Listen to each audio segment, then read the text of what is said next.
बिस्मिल्लाहिर्रहमानिर्रहीम। अस्सलाम वालेकुम नाज़रीन, आप यूट्यूब चैनल देख रहे हैं, मैं इमरान ख़ान हूँ। नाज़रीन, सबसे पहले तो आपको मैं एक ऑडियो सुनाता हूँ और ये एक फ़ौजी ऑफिसर हैं, आई थिंक कैप्टन हैं, कैप्टन ईमान। ये खातून है, ये एक तकरीर कर रही हैं और बच्चों के सामने मौजूद है। आजकल मिलिट्री इस्टेब्लिशमेंट जो है वो आजकल इस मिशन पे है कि वो बच्चों के बीच में यूनिफॉर्म में जाते हैं और जाकर उनके साथ इंट्रैक्शंस करते हैं अपने इदारे के हवाले से।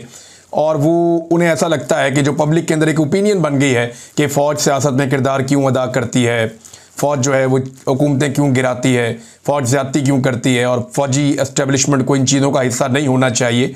वो इसके ऊपर तलबा में जाते हैं और जाकर उनकी जहन साजी की कोशिश कर रहे हैं कि उनके ख़िलाफ़ जो ओपिनियन बन गई है वो ठीक हो सके। पहले आप ये सुनिए कि ये खातून ने क्या बातचीत की।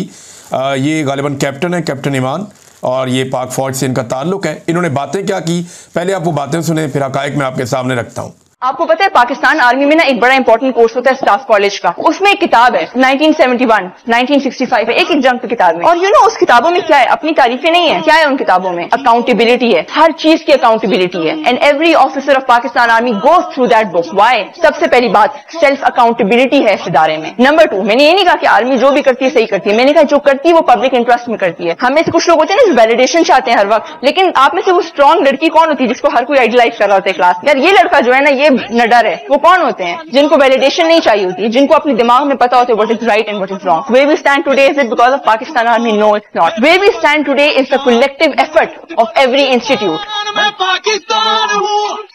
Do not ask what your country has done for you. Always seek and ask what you have done for your country.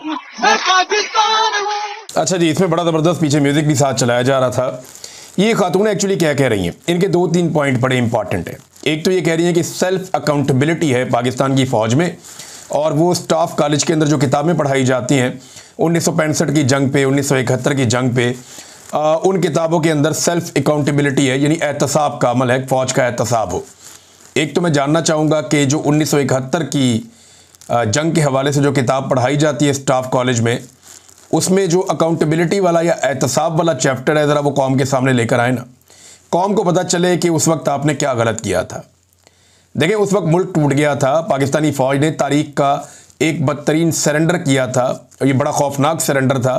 90,000 फ़ौजियों ने हथियार डाले थे। इतने बड़े पैमाने पे कभी भी फ़ौज ने हथियार नहीं डाले जैसे मशरिकी पाकिस्तान में हुआ पाकिस्तानी फ़ौज के साथ। तो उसका जो चैप्टर है वो कौम के सामने लाया जाना चाहिए। एक तो उमूद रहमान कमीशन की रिपोर्ट है और उसमें लिखा हुआ है कि कौन कौन रिस्पॉन्सिबल था उस वक्त के जो मिलिट्री डिक्टेटर याह्या खान ने कैसे पाकिस्तान को 2 टुकड़े किया, और उनकी अपनी तरजीहात उस वक्त क्या थी, उस पर दर्जनों किताबें छप चुकी हैं। तो हम देखना चाहेंगे कि 1971 के हवाले से कौन सी अकाउंटेबिलिटी है जो की गई है। इस इदारे में अकाउंटेबिलिटी है, ये दावा किया इस खातून ने। तो अगर इदारे में अकाउंटेबिलिटी होती तो 4 मरतबा मार्शल लॉ लगाया इस इदारे ने। 4 डिक्टेटर्स आए जिन्होंने आईने पाकिस्तान को तोड़ दिया, वायलेट कर दिया। क्या उनकी अकाउंटेबिलिटी इस इदारे ने की? नहीं की। इस इदारे ने बार बार हुकूमतें बनाई और हुकूमतें गिराई। क्या अकाउंटेबिलिटी हुई? नहीं हुई। जबरी तौर पे इंसानों को लापता किया गया, क्या अकाउंटेबिलिटी हुई? नहीं हुई। बेशुमार चीज़ें इस इदारे ने की, यानी पॉलिटिकल पार्टियां बनाते हैं, फिर सियासत के अंदर इन्वॉल्वमेंट करते हैं, तो हर चीज़ में जो इन्वॉल्वमेंट है वो गलत है ना। तो कभी कोई अकाउंटेबिलिटी हुई? कोई अकाउंटेबिलिटी नहीं हुई, बल्कि परवेज़ मुशर्रफ को सजाए मौत दी गई, फांसी की सज़ा उनके मरने के बाद, और यह भी कहा गया इनकी लाश को लटकाओ। तो क्या कोई अकाउंटेबिलिटी हुई? बल्कि उस जज को निशाने इबरत बनाना शुरू कर दिया जिस जज ने यह फैसला दिया था। तो सेल्फ अकाउंटेबिलिटी वाली जो कहानी है, इदारे के अंदर कोई अकाउंटेबिलिटी अपने उनके मैकेनिज्म सिस्टम चल रहा है, वहां पे कोई है तो है, लेकिन जो कुछ मिलिट्री एस्टेब्लिशमेंट ने पाकिस्तान के साथ जुल्म और जबर किया है, जिस तरह पाकिस्तान की सियासत को रोंदा है, जिस तरह पाकिस्तान में इंसानी हकूक़ को तबाह बर्बाद किया है, उसके ऊपर तो आज तक कोई अकाउंटेबिलिटी नहीं हुई। अगर अकाउंटेबिलिटी होती तो पहले के बाद दूसरा डिक्टेटर आता ही ना। अयूब खान के बाद याह्या खान, याह्या खान के बाद ज़िया-उल हक के बाद परवेज़ मुशर्रफ, और उसके बाद पीछे बैठकर तो मार्शल लॉ लगातार चल रहा है। इमरान खान साहब आज के दौर को भी मार्शल लॉ कहते हैं। तो सेल्फ अकाउंटेबिलिटी वाला मामला जो खातून ने कहा, ये माशरती उलूम की किताबों में पढ़ना तो अच्छा लगता है, लेकिन आजकल के बच्चे बेवकूफ़ नहीं हैं, ये बाशऊर लोग हैं, ये अवेयर्ड हैं हालात से, इन्हें पता है कि क्या हुआ है पाकिस्तान में। ये माशरती उलूम की आपकी किताबों पे और घिसे पटे लेक्चर्स के ऊपर बिलीव नहीं करेंगे, चाहे वो कोई खातून दे, चाहे वो कोई हजरत दें, चाहे जितने मर्जी अच्छे एक्शन के साथ दें, फर्क नहीं पड़ेगा, क्योंकि फर्क पड़ेगा एक्शन के साथ। फर्क पड़ेगा तब जब आप अच्छे तरीके से अपना काम करेंगे, सिर्फ अपना काम। दूसरा इनका जो दावा था वो ये था कि आर्मी जो भी करती है अच्छा बुरा ये पब्लिक इंटरेस्ट में करती है। आर्मी होती कौन है ये डिसाइड करने वाली कि पब्लिक इंटरेस्ट क्या है? पहला सवाल तो ये है। आपको तो ये इख्तियार ही नहीं दिया हुआ आइन ने कि आप अवामी मफाद का तायुन करें। यानी सिंपल ये है कि खातून ने इतना बड़ा एतराफ़ जुर्म कर लिया कि फ़ौज जो भी करती है वो करती है पब्लिक इंटरेस्ट में। आपको तो किसी ने कहा ही नहीं कि आप पब्लिक इंटरेस्ट में काम करें, आपने तो सिर्फ फॉलो करना है। आप तो एक तनख्वाहदार तबका है ना आपका, आप लोगों को कौम तनख्वाह देती है और आपको सिक्योरिटी की ड्यूटी दी हुई है, तो वहाँ पे आपको जो जो कहा जाएगा वो ड्यूटी आप करेंगे और आप सिविलियन हुकूमत के अंडर काम करेंगे। जैसे कि कायद-ए-आज़म मोहम्मद अली जिन्ना ने कहा था, आप खुद से कैसे तायुन करने लग गए कि पब्लिक इंटरेस्ट क्या है? आप खुद से कैसे ये फैसले करना शुरू हो गए कि अवामी मफाद में हमने ये करना है, ये करना है, ये करना है। ये जो इलेक्शन चोरी होता है क्या ये अवामी मफाद में होता है? क्या ये जबरी तौर पे इंसानों को, सहाफ़ियों को, शायरों को लापता किया जाता है? क्या ये कौमी मफाद में होता है? क्या फार्म 47 की जाली हुकूमत जो बनाई गई है ये कौमी मफाद में बनाई गई है? क्या जो मार्शल लॉ लगाए गए हैं ये कौमी मफाद में लगाए गए हैं? इलेक्शन चुराने से लेकर जबरी गुमशुदगियों तक, अदालतों को कंट्रोल करने तक, पार्लियामान के अंदर ऐसी अजीबो गरीब किस्म की आइन साजी करवा के आइन का हुलिया बिगाड़ने तक, क्या ये सारे काम पब्लिक के मफाद में किए गए? पब्लिक इंटरेस्ट आप फैसला ही नहीं कर सकते, आपके पास आइनी तौर पे ये इख्तियार ही नहीं है कि आप पब्लिक इंटरेस्ट का फैसला करें। ये तो अवामी मुंतखब नुमाइंदे वो ये फैसला करेंगे कि अवामी मफाद में क्या करना है, और वो जो फैसला करेंगे आप बाउंड है कि आपने उस फैसले के ऊपर अमल दरामद करना है, सर फेंक के। आपको पसंद आए या ना आए आपको अमल दरामद करना पड़ेगा, इसलिए कि आप अपने दिमाग से काम नहीं ले सकते। आईने पाकिस्तान में उसकी गुंजाइश नहीं है कि आप खुद से पब्लिक जो इंटरेस्ट है उसको फैसला करें कि ये पब्लिक इंटरेस्ट है और वो आप काम करना शुरू कर दें। नहीं, आप नहीं कर सकते। आप अंडर द गवर्नमेंट काम करते हैं, और वो गवर्नमेंट जो लेजिटिमेट हो, वो गवर्नमेंट जिसे अवाम ने मुंतखब किया हो, वो गवर्नमेंट नहीं जिसको आप खुद घसीट के लेकर आए हो। तो बहरहाल ये खातून की बातचीत थी, उन्होंने ये सारा कुछ कहा। और वैलिडेशन नहीं चाहिए, कुछ ऐसे भी होते हैं, क्लैरिटी होती है सोच के अंदर बड़ी। तो एक चीज़ में तो क्लैरिटी है कि ऐसा लगता है मिलिट्री एस्टेब्लिशमेंट को कि उन्होंने ही करना है पाकिस्तान में जो भी करना है, बाकी सारे कीड़े मकोड़े हैं, बाकी सारे गद्दार हैं, सिविलियंस जो हैं ये फारग हैं, बिल्कुल ही कोई पाकिस्तान के बारे में अच्छा नहीं है, बस ये कल ही अच्छे हैं। ये सोच के साथ तो मुल्क नहीं चलता ना। आपको कीड़े मकोड़ों को अहमियत देनी पड़ेगी, आपको ब्लडी सिविलियंस को अहमियत देनी पड़ेगी, आपको ये कहना पड़ेगा कि ये लोग हमसे ज़्यादा बेहतर हैं, ये समझदार भी हैं, ये मुल्क चला भी लेंगे, ये फैसले करेंगे, हम फैसलों के ऊपर अमल दरामद करेंगे, फिर तो आपका इंस्टीट्यूशन आइन और कानून के मुताबिक चलेगा। मतलब ये खातून ऑफिसर हैं, इन्होंने जो बातें की इसके ऊपर इस किस्म का रिएक्शन, इससे बहुत सख्त रिएक्शन आ रहा है पब्लिक का। पता नहीं आइडियाज़ कौन देता है कि लाके खातून को अब खड़ा कर दिया है और उन्हें कह रहे हैं जी कि आप एक लेक्चर दे दें तलबा को, और वो लेक्चर के मखसूस हिस्से निकाल के उस पर म्यूज़िक चाड़ के उसको जनाब पब्लिक भी कर दिया। तो क्या लोग बिलीव करेंगे कि मिलिट्री के अंदर ये जो है वो सेल्फ अकाउंटेबिलिटी है? चारों में से एक डिक्टेटर की अकाउंटेबिलिटी की होती तो लोग मान लेते। पब्लिक इंटरेस्ट में आप काम करते हैं, ये आपको इख्तियार ही नहीं दिया हुआ। बहरहाल आगे चलते हैं। ख्वाजा आसिफ और राना सनाउल्लाह साहब ये दो मिशन पे काम कर रहे हैं, और ये सारी गवर्नमेंट ही इस मिशन पे काम कर रही है। ये लोग जरा फ्रंट फुट पे आए हुए हैं। एक ये बताना चाह रहे हैं कि हुकूमत हम नहीं चला रहे, हुकूमत फौज चला रही है, और हमें फिलहाल इसमें कोई एतराज़ नहीं है। वो बार बार ये कहते हैं जनाब ये हाइब्रिड सिस्टम है और ये चल रहा है, हमें इस पर कोई एतराज़ नहीं है, फौज हमारे साथ मिलकर हुकूमत चला रही है, सियासत में मुदाखलत कर रही है, और जो कुछ भी इमरान खान के साथ या PTI के साथ हो रहा है हमारा नहीं, फौज का किरदार है। एक तो ये दोनों बड़ी क्लैरिटी के साथ ये बातें बता रहे हैं, लेकिन अल्फाज का चुनाव बड़ा मोहतात कर रहे हैं।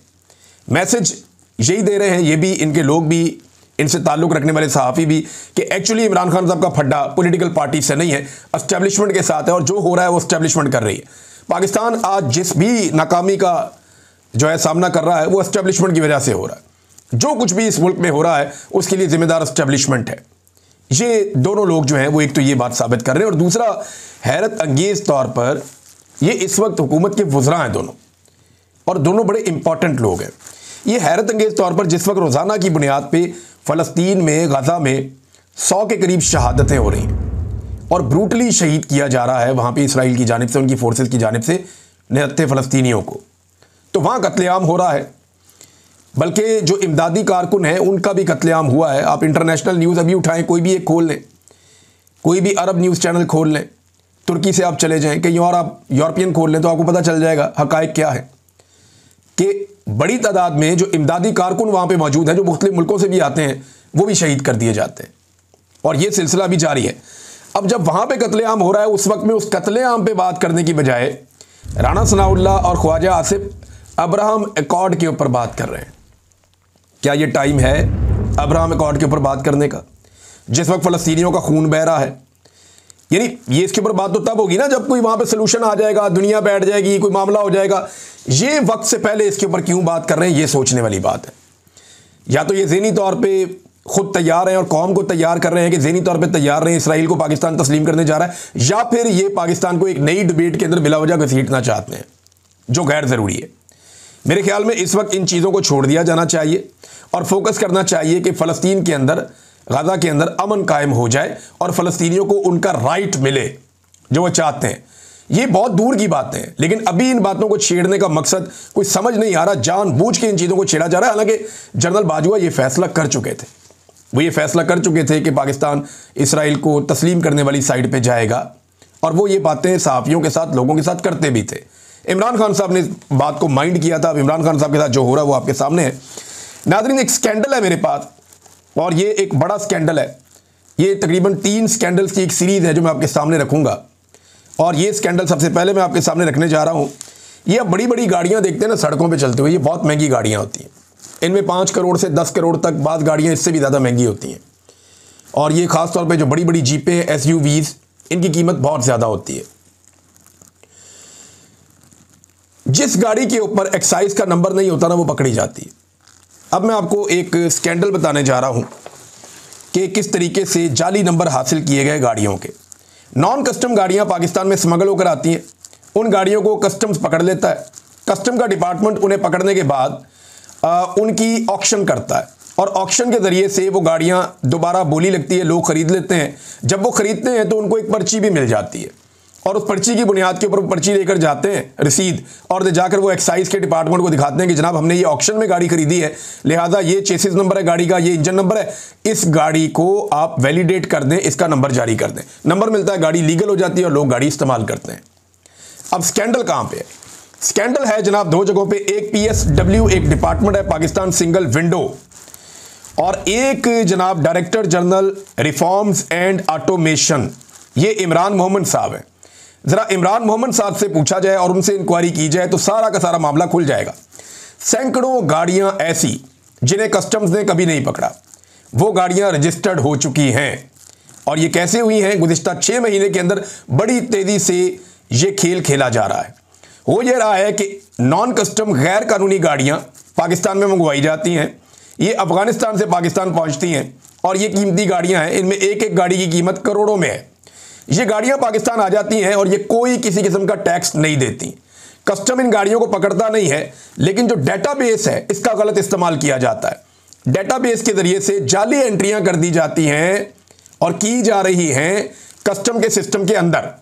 अच्छा, जिस ऑफिसर का वो आईडी है ना, उसको भी नहीं बात पता होता कि उसके आईडी को इस्तेमाल करते हुए खोला गया है, और डेटाबेस इस्तेमाल करने वालों ने पीछे से, जो पाकिस्तान सिंगल विंडो वाले हैं, उन्होंने मिल मिला करके director general reforms and automation का जो इमरान मोहम्मद साहब का सिस्टम है, उसके साथ ये करते ये हैं कि ये चुप करके उसके अंदर एंट्री डाल देते हैं और गैर कानूनी गाड़ी को लीगल करके एक पर्ची जारी कर देते हैं। किसी को कानो कान खबर नहीं होती। सैकड़ों गाड़ियों का ये कर दिया गया है। पाकिस्तान के खजाने को अरबों रुपए का नुकसान पहुंचा दिया इन लोगों ने। इसकी इंक्वायरी करवा लें आप।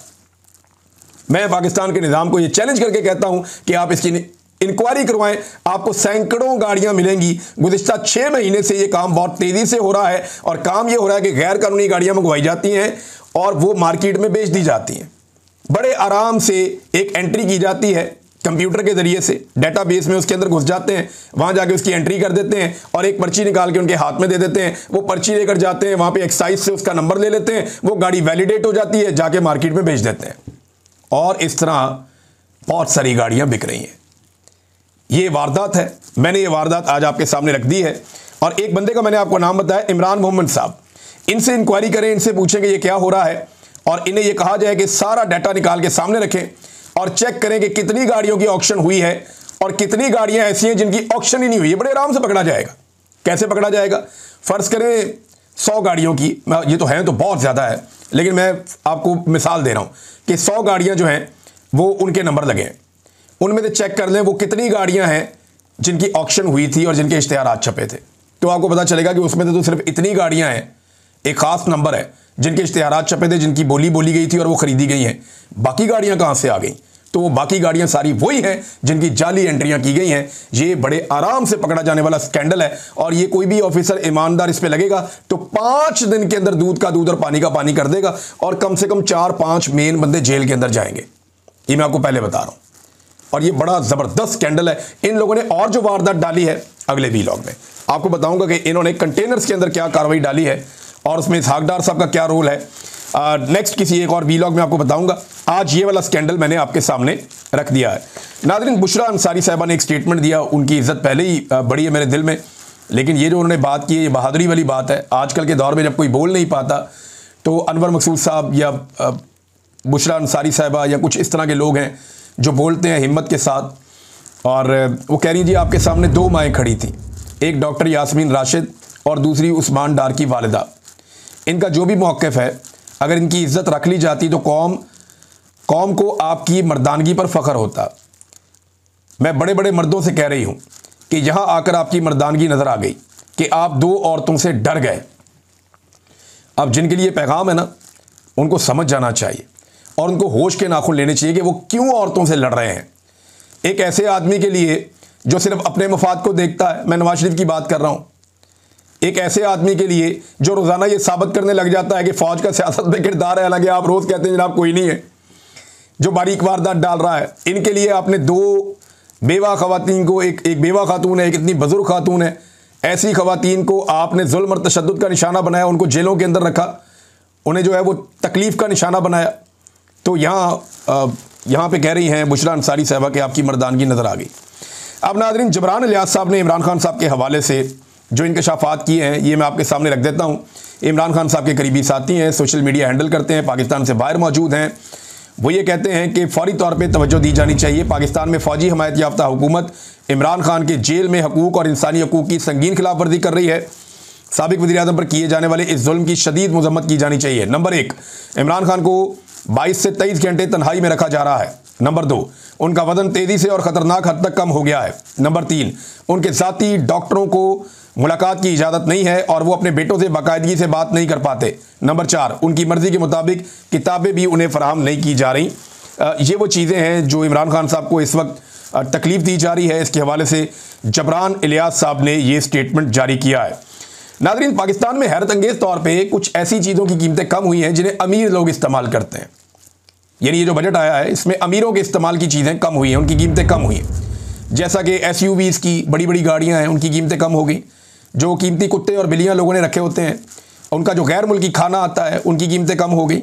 गैर मुल्की पनीर जो आता है उसकी कीमत कम हो गई। मछली, चिकन, चश्मे, ऐसी सैकड़ों चीज़ें जो बैरून मुल्क से पाकिस्तान में आती हैं उन पे ड्यूटियाँ कम की गई हैं ताकि अमीर आदमी के लिए थोड़ी सहूलत पैदा हो जाए, जो अलीट क्लास है उसे सहूलत मिल जाए। जबकि गरीब के इस्तेमाल वाला घी, चीनी, तेल ये बदस्तूर महंगे हैं और महंगे रहेंगे। इनके ऊपर किसी किस्म की ना सब्सिडी दी गई है ना इनके ऊपर किसी किस्म की सहूलत दी गई है। ये चीज़ें पहले भी महंगी थी, ये चीज़ें अब भी महंगी हैं। नाज़रीन, खैबर पख्तूनख्वा की जो एक इकट्ठ हुआ है खैबर पख्तूनख्वा में पाकिस्तान तहरीक इंसाफ का, खैबर पख्तूनख्वा ने एक्चुअली उसकी सदारत की है। अली अमीन गंडापुर साहब वहाँ मौजूद थे, सलमान अकरम राजा साहब मौजूद थे, बैरिस्टर गौर साहब मौजूद थे और मेज़बानी अली अमीन गंडापुर के पास थी। तो यहाँ पे बहुत सारे लोगों ने बहुत सारी इख्तलाफी बातें की हैं और अपनी अपनी भड़ास निकाली है। कई लोगों ने कहा जी पंजाब नहीं निकलता, पंजाब वालों ने कहा जी हमारे ऊपर जुल्म और फस्तागियत इतनी है कि आप सोच भी नहीं सकते। कई लोगों ने कहा जी हमें गद्दार क्यों कहा जाता है। उन्होंने कहा जी अब देखिए ये खैबर पख्तूनख्वा की हुकूमत की चंद गलत पॉलिसीज़ की वजह से बहुत सारे लोग निशाना बने। ऐसे लोग भी जो इमरान खान के लिए बड़ी कुर्बानियाँ दे चुके हैं, वो बेचारों को निशाना बनाया गया, वो भी अपने गिले और शिकवे कर रहे थे। शाहिद खटक ने बड़ी खुलकर बात की, उन्होंने बैरिस्टर गौर पे भी तनकीद की, उन्होंने सलमान अकरम राजा साहब पे भी और उसके अलावा उन्होंने अली अमीन गंडापुर साहब पे भी तनकीद की कि हम किसी से ना लेकर खाते हैं ना कोई और मामला। इमरान खान की रिहाई का हमें लाया अमल दें, हमें बताएं करना क्या है, डयाला जाना है, क्या करना है, कोई हिकमत अमली तो बनाए। तो वो तो पार्टी अभी तक कोई हिकमत अमली तो सामने नहीं ला सकी, लेकिन इसके ऊपर मुशावरत शुरू हो गई है। गंडापुर साहब ने 2 बातें की, एक बात पहले मैं आपको बताता हूँ और दूसरी बात मैं आपको बाद में बताता हूँ। पहली बात, उन्होंने इमरान खान साहब की मकबूलियत के हवाले से एक दावा किया गंडापुर साहब का ये कहना है कि फौज ने जो सर्वे करवाया है, क्योंकि वो अपने सर्वेस करवाते रहते हैं, आर्मी के सर्वे के मुताबिक इमरान खान साहब की इस वक्त पाकिस्तान में मकबूलियत 88% है, 88%। जबकि वो कह रहे हैं जी हमारे सर्वे के मुताबिक जो इमरान खान साहब की मकबूलियत है वो 93% है, 93%। और अगर कोई कहता है कि साबित करो तो मैं ये साबित भी कर दूंगा। ये चैलेंज अली अमीन गंडापुर ने किया। अली अमीन गंडापुर ने ना एक और बड़ा खौफनाक चैलेंज किया है। ये चैलेंज मुझे समझ नहीं आया उन्होंने क्यों किया। वो ये कहते हैं कि इमरान खान साहब की अमानत है खैबर पख्तूनख्वा की हुकूमत, अगर तुम लोगों ने इमरान खान की अमानत मुझसे गिरवा दी या इस हुकूमत को टॉपल करवा दिया तो मैं चैलेंज करता हूं कि मैं सियासत छोड़ दूंगा, तगड़े हो जाओ, सारे मिल जाओ, अब हुकूमत बचाना। यानी मुझे समझ नहीं आई, वो सारे इदारों को और हुकूमत को कह रहे हैं कि जी तगड़े हो जाओ, मेरी हुकूमत गिरा के दिखाओ। मैं इमरान खान को बाहर निकालने से मामला हुकूमत बचाने तक आ गया। देखिए यहां पे पाकिस्तान तहरीक इंसाफ के पास अक्सरियत है, कोई फॉरवर्ड ब्लॉक बनता हुआ नजर नहीं आ रहा। लोगों को तोड़ने की कोशिश की जाएगी आने वाले दिनों में, जो टूटेगा वो अपनी सियासी कवर खोद लेगा। खैबर पख्तूनख्वा के अवाम उसको नहीं छोड़ेंगे, ये बात तो लिखी पड़ी है। सवाल ये पैदा होता है कि जो तहरीक चल रही थी इमरान खान साहब को बचाने के लिए, जो चैलेंज करना था कि इमरान खान को निकालना है बाहर, इतने अरसे में मैं बाहर निकाल लूंगा, इमरान खान की रिहाई से बात यहां तक आ गई कि अब हुकूमत आप हमारी गिरा के दिखाएं, हुकूमत नहीं हम गिरने देंगे। भाई ये हुकूमत लोगों ने दी किस लिए थी? लोगों ने तमाम हुकूमतें पाकिस्तान तहरीक इंसाफ को इसलिए दी थी कि इमरान खान को रिहा करवाया जाए। इसके अलावा तो लोगों की कोई और दिलचस्पी नहीं थी, ना लोग कुछ और पूछते हैं। तहरीक इंसाफ के लोग मुझे बताते हैं, कहते हैं जी हम जिस हल्के में जहाँ पे जाते हैं अवाम के अंदर, अवाम ने कभी नहीं पूछा कि ये काम क्यों नहीं किया, वो काम क्यों नहीं किया, बजट अच्छा नहीं है, स्कूल का क्या करना है, तालीम का क्या करना है, हेल्थ का क्या करना है, लोग नहीं पूछते, बिजली का करना है, लोग नहीं पूछते। लोग एक ही बात पूछते हैं, इमरान खान कब बाहर आएगा, इमरान खान को कैसे निकालोगे, उसे निकालने का क्या प्लान है। तो पाकिस्तान तहरीक इंसाफ का हर MPA, हर MNA एक ही वादे के तहत इलेक्शन लड़के आया था कि वो इमरान खान को बाहर निकालने के लिए कोशिश करेगा। अच्छा हुआ पाकिस्तान तहरीक इंसाफ का एक अकट हुआ है, उसमें बहुत सारे इख्तलाफात सामने आए। तो ये जब बार बार बैठेंगे, अपने इख्तलाफात एक दूसरे के सामने रखेंगे, तो तभी ये आगे बढ़ पाएंगे। गंडापुर साहब ने भी कहा कि ऐसे लोग हैं जो कंप्रोमाइज्ड हैं, वो भी ये बात कर रहे थे, बाकी लोग भी कह रहे थे। कोई किसी को गद्दार कहता है, कोई किसी को गद्दार कहता है, कोई इससे शिकवा करता है, कोई उससे गिला करता है। ये सारी चीज़ें अपनी जगह पे। मेरे ख्याल में अगर पाकिस्तान तहरीक इंसाफ ने तहरीक चलानी है तो इन सारे लोगों को इकट्ठा होकर पब्लिक को एक तगड़ा मैसेज देना पड़ेगा कि हम सब आ रहे हैं इमरान खान साहब को छुड़ाने के लिए, और अब कहीं जाने की जरूरत नहीं है। जो नई हिकमत अमली है पाकिस्तान तहरीक इंसाफ की, वो तो ये है कि वो कहते हैं कि जी हम जहां जहां हैं वहीं निकल के अवाम बैठ जाएगी और पूरा पाकिस्तान चौक कर देंगे। अगर तो ये हो जाता है तो फिर 3 दिन के अंदर ये निज़ाम घुटने टेक देगा मेरे अंदाजे में। अगर तो पूरा पाकिस्तान निकल कर बाहर बैठ जाता है, यानी कराची के शहरी निकले अपनी अपनी सड़कों पे बैठ जाएं बाहर आके, हम नहीं करते काम, अब कुछ नहीं होगा, हम इधर ही बैठे हैं, राशन जमा कर लें, पहले अनाउंस कर दें, आकर बैठ जाएं सड़कों के ऊपर। इस्लामाबाद के शहरी इस्लामाबाद में निकल के बैठ जाएं, रावलपिंडी वाले वहां निकल कर बैठ जाएं। अपनी अपनी गली मोहल्लों में बाहर निकलने में पुलिस आपको क्या कर सकती? कुछ भी नहीं कर सकती। पुलिस की रेशो तो 200 बंदों पे एक पुलिस वाला भी नहीं है, बल्कि इससे भी कम रेशो है। ये सवाल ही पैदा नहीं होता कि इदारे या कोई आपके सामने आ जाए या आकर खड़ा हो जाए। बड़े आराम से पाकिस्तान में इनकलाब आ सकता है, खामोश इनकलाब, अगर लोग निकल कर अपने अपने इलाकों में बाहर आके बैठ जाएं।